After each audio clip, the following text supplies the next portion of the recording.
This lesson on genetic screening is going to focus primarily on aneuploidy. Other genetic mutations and genetic diseases follow similar principles.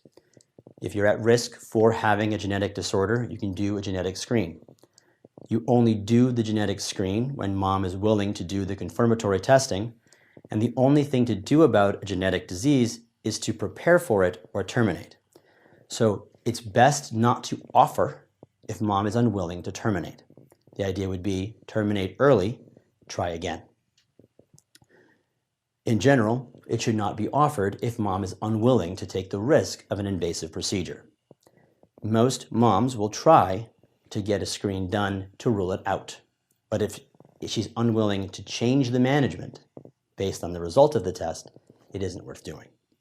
Let's start off with discussing aneuploidy, and then we'll get into general concepts of genetic screening. There are three major diseases that you should know about regarding aneuploidy, and I'll give you an advanced organizer to remember. It's Down syndrome, Edwards syndrome, and Patau's.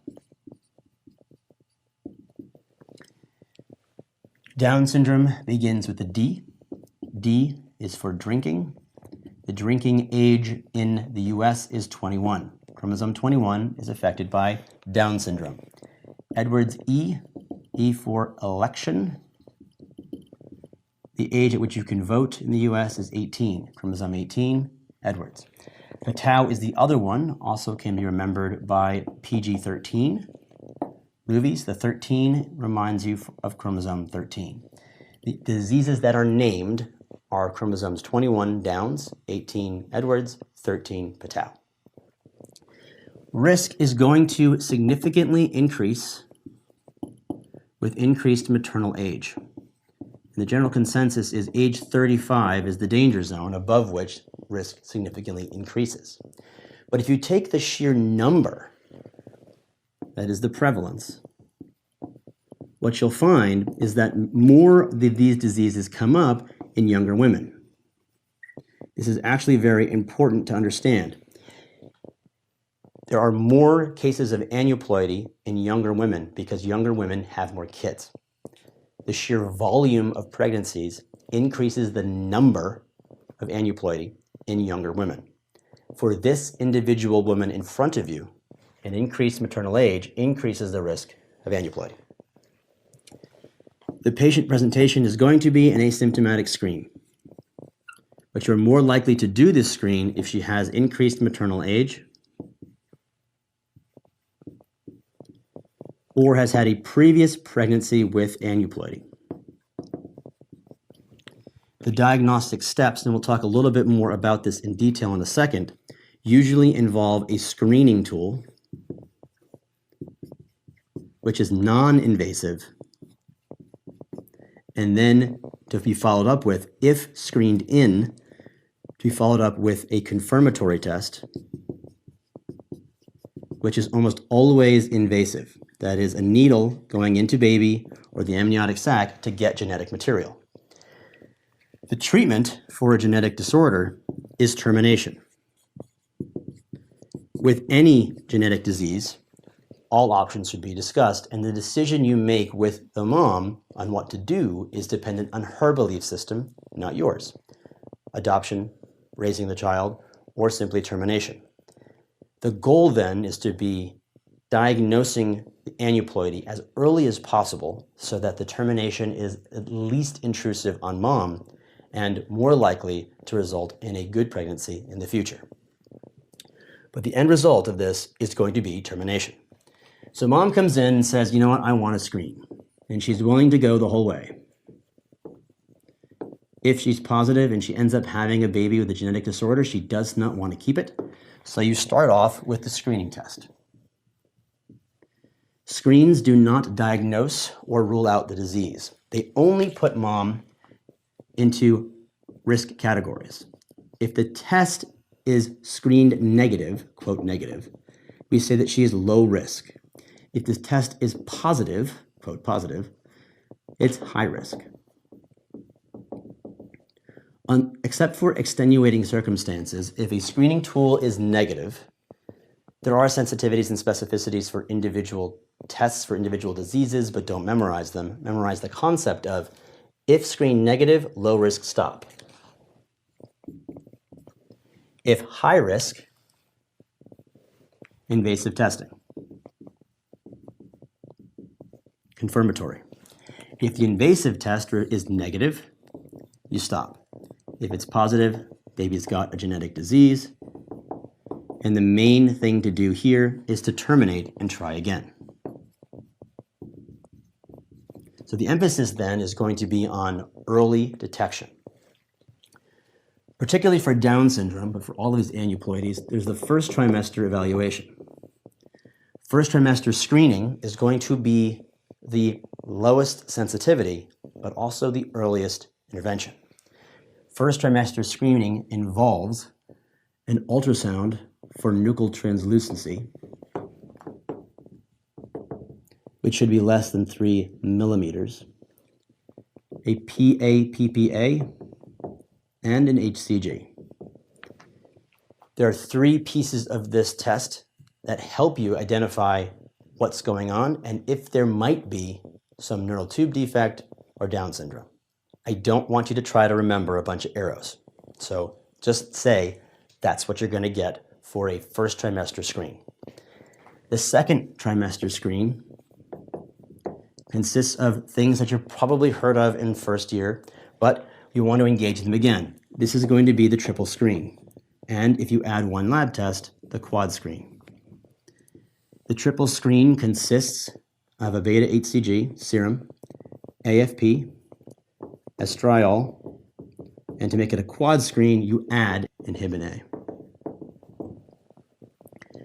This you should commit to memory because it's easy to remember. Again, we're dealing with Downs, Edwards, and Patau. Downs is up. To differentiate it between Downs and Edwards, because both Downs and Edwards have AFPs and estriols that are down. They mimic each other and therefore don't count when you're on the test. Downs is up. The remaining 2, HCG and inhibin A, will be elevated. In Down syndrome, Downs is up, HCG and inhibin A are elevated. Edwards is the other one, so it will be down for HCG and down for inhibin A. Also note that estriol levels are significantly low. Don't memorize Patau. You may be asked to regurgitate that information, but I don't think it's worth the squeeze, and if you miss 1 arrow, you miss the whole test. So it's not worth it to try to get a question by memorizing all the arrows. Instead, just know that Downs is up and go from there. But also the concept of combined versus sequential screening. In a combined screen, you wait. You do a first try screen and a second trimester screening without intervening until you have both. Combining them is going to significantly increase the sensitivity. It's good when mom is negative, but because you wait for the second trimester screen, you have limited options. If instead you do a sequential screen,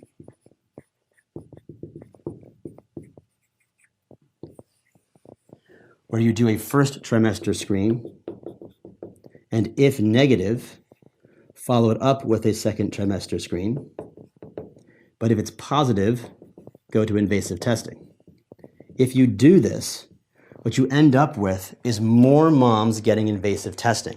You increase invasive procedures, which effectively increases fetal loss. We talk more about these during the advanced prenatal lecture, where we talk about chorionic villus sampling, amniocentesis, things like that. But because you intervene earlier, you say, I'm willing to do an invasive test in the first trimester, you have increased options and an earlier termination, which makes things easier. These things are becoming moot because we have new technology. This will likely not be on your exam, but cell-free DNA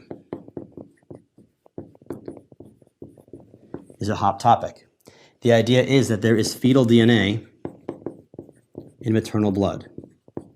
And if this works, you won't have to do invasive testing. You can just know baby's DNA based on a blood sample from mom. It's not happening just yet. And then the genetic tests you want to know about, they're going to be specific to individual populations, to areas of the country. There's a generic screen, but we don't do everything for everybody every time. But the ones you want to pay attention to, as we talked about in the last lesson, cystic fibrosis for whites of European descent and sickle cell disease for blacks of African descent. The main things to take away here is that if you're going to do a genetic screen, mom has to want the invasive test, and she also has to want termination, because if it's positive and you're not going to change your management, it's not worth doing. And you can increase the sensitivity by doing either combined or sequential screening, knowing that there's risks and benefits to each one. Memorize Downs is up, HCG and Inhibin A for the triple and the quad screen. The other ones are different. And know also how to recognize that nuchal translucency and PAPPA are for the first trimester screens. Ultimately, what you want to do is have an early termination so mom can try again and hope at having a successful pregnancy without genetic disease. That is genetic disease screening.